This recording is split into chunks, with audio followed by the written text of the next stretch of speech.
Restoring men and history. What protects your right to friendship, fellowship, assembly? Well, what protects you from the federal government in that? Your right to fellowship, friendship, camaraderie, and all the good stuff we talk about all the time for men that you need. The First Amendment, right? How does the First Amendment affect your friendships, your fellowship, your relationships? Let's think for a minute. Imagine life without the First Amendment. Imagine you live in another country, in China.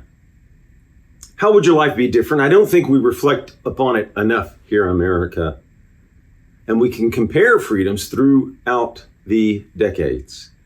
Are we gaining in freedom or losing? You might say some areas better or some areas worse. But what about in regards to the First Amendment? What happened during that shutdown? That shutdown was atrocious, and it cut you off from people. It isolated you. The federal government has no business interfering in your First Amendment rights, right? If you like our message, please like, comment, hit that notification button, and subscribe. Thank you, and have a magnificent day. What's life like? Imagine it in China right now, today. Some don't appreciate or even like their freedoms. There was a poll we went over that what? A lot of people want censorship. Some people want hate speech laws, unconstitutional from the federal government for sure, and unadvisable to state governments if their state constitution doesn't protect them. We're for free speech here.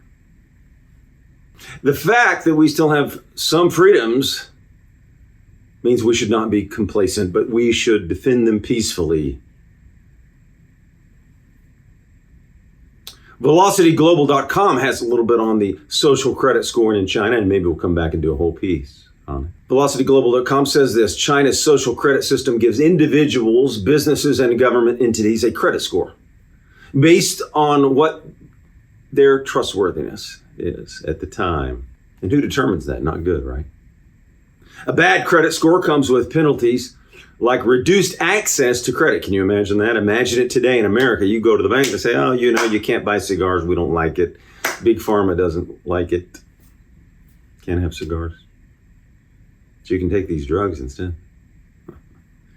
So access to credit and fewer business opportunities. Imagine not being able to do a business because the government's determined that it's not in your interest, or their interest more specifically. Pretending that it's not in your interest. Corporations seeking to fix a bad credit score must submit an application to do so. Can you imagine that? Imagine all this. This is where you live right now today. And now compare it to DEI, a way to control businesses, a way to take away your freedom and choices, a way to tell you whom to hire, a way to tell you how to run your business, a way to tell you what to invest in. DEI must be eliminated. Here in America, you have a right to pursue friendship and fellowship without interference from the federal government, protected by the First Amendment, a great amendment. We're going to go into a little bit of a piece. This author talks about imagining life without free speech, but I want you to imagine life without freedom of association, freedom of assembly, freedom of friendship, freedom of fellowship, freedom of camaraderie. Imagine if you could not go meet a friend today because the federal government told you so. Or even a bad acting state government told you can't, it's not good for you, don't meet a friend. Don't go smoke a cigar with John, don't go smoke a cigar with Rod Brian.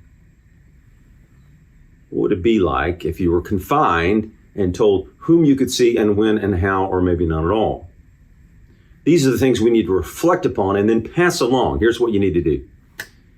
We need to instill and somehow motivate people to stand peacefully for freedom and not give them up so easily. How do we do that? How do we make people aware that freedom is so precious and, as the quote went, can be lost so rapidly? One generation away, right? From losing your freedoms, your ability to express your thoughts and think could be gone if we don't stand peacefully for it. How many people take freedoms for granted in America? But then again, how many people are beating down the doors to get here for something? Do we want freedom to shrink or expand? Go further and imagine life in China today. Maybe you can't read certain books, your Bible. Maybe if you do, you'll be punished. Freedom. You've got to see it. You've got to consider it. You've got to contemplate it. Patrick Henry did. He knew what liberty meant. How do we get that across to all Americans, how precious America is and how precious our freedoms are? And remember this: country versus American principles versus your government.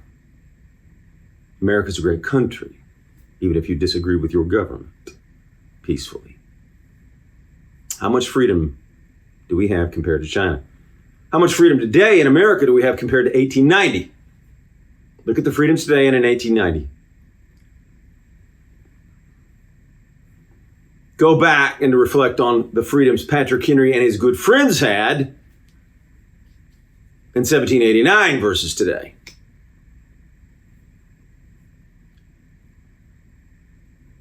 The First Amendment was attacked early on by the Federalists with the Alien and Sedition Act. So this attack has raged on. It's up to you to protect and defend it. Imagine if March 2020, and you know what happened, was every day the rest of your life, and you were told to stay inside. You've gone through it, so you should know it and appreciate it now.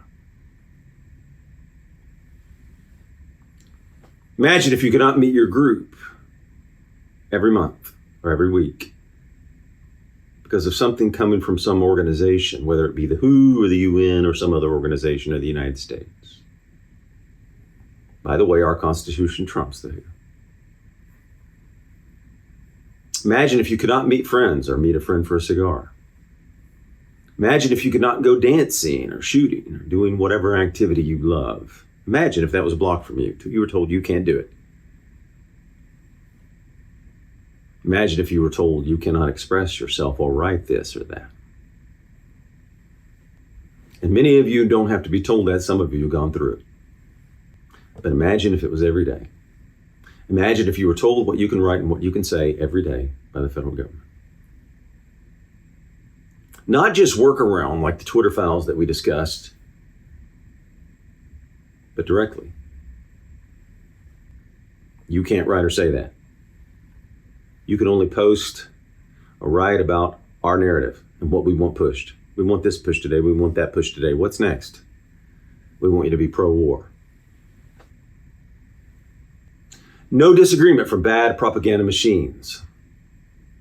You cannot express your opinions if it threatens our power. If someone feels or thinks it hurts their feelings, you can't express a true fact. We might call it misinformation. Someone working for a politician thinks it might hurt their candidate's chances of re-election. You can't say that.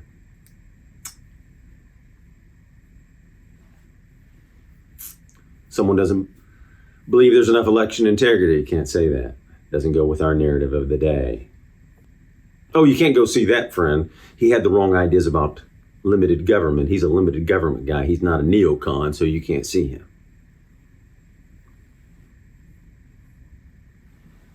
The First Amendment states this: Congress shall make no law respecting an establishment of religion or prohibiting the free exercise thereof or abridging the freedom of speech or of the press or the right of the people peaceably to assemble. Big one, right? That was shut down. And to petition the government for a redress of grievances. That's right, you have the right to petition the government for a redress of grievances. So let's look at the piece. We'll go some into this, I don't know how much. How ending freedom of expression gives up your right to a private life. Stella Morabito, thefederalist.com. And she says this, and we agree with this. The First Amendment stands, and we're opposed to this, right? We talk about this constantly. We don't want you men isolated. Why don't we want you isolated? Because we believe it in many men can cause depression, dissatisfaction, a less fulfilling life. And we want you to what? Reach excellence. So the First Amendment, she says, serves as a shield against what? Social isolation. That's right. And we don't want you men to be isolated. We don't want you women to be isolated either, by the way. We don't want people isolated. That's good for whom? For the totalitarians, for the oligarchies. Not good for us. Not good for freedom. It's not good for the freedom. Come on to the freedom side. It's more fun here. We smoke cigars and have fun. No, I'm just kidding. Anyway, you get it. We have fun and fulfillment and deep, interesting conversations. So we talk a lot about relationships, fellowship, camaraderie, and how you need them. So this is an important piece, I thought. We don't want people isolated, but again, it's your choice. If you want to be isolated, you can. We just don't want the federal government or even your state government telling you. One is unconstitutional, the federal government. We want you to have the choice. If you want to see people, if you want to stay home, you can stay home. That's freedom. But we want you to have the choice. That's freedom, and we're pro-freedom.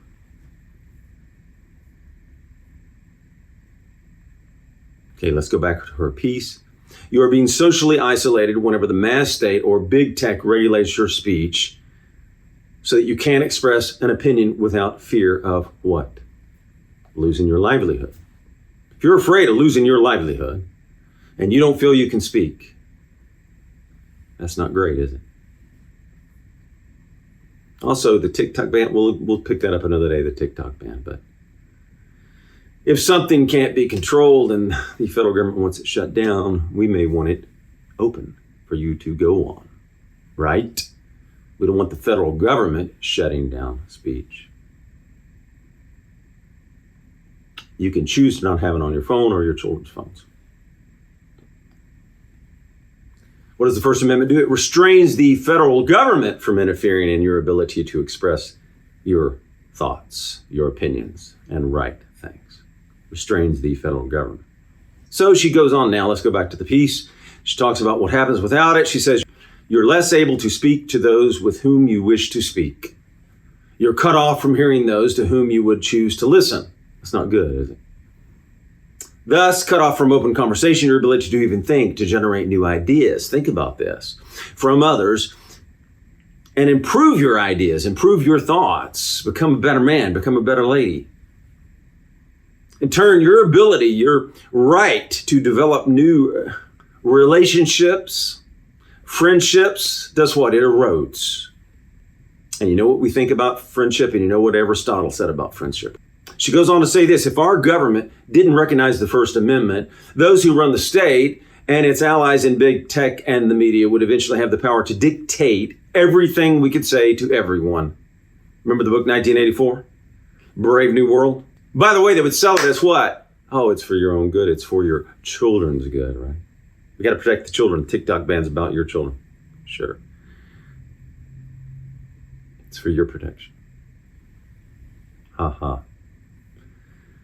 All right, we'll look at already what has been happening for a long time. I don't know if you've seen the old media hearings. We'll go back into those. We'll play the clips of agency interference early on with the news organizations filtering what you even got to receive and think about and contemplate so that you would have the information, right? You need good information to make good decisions, right?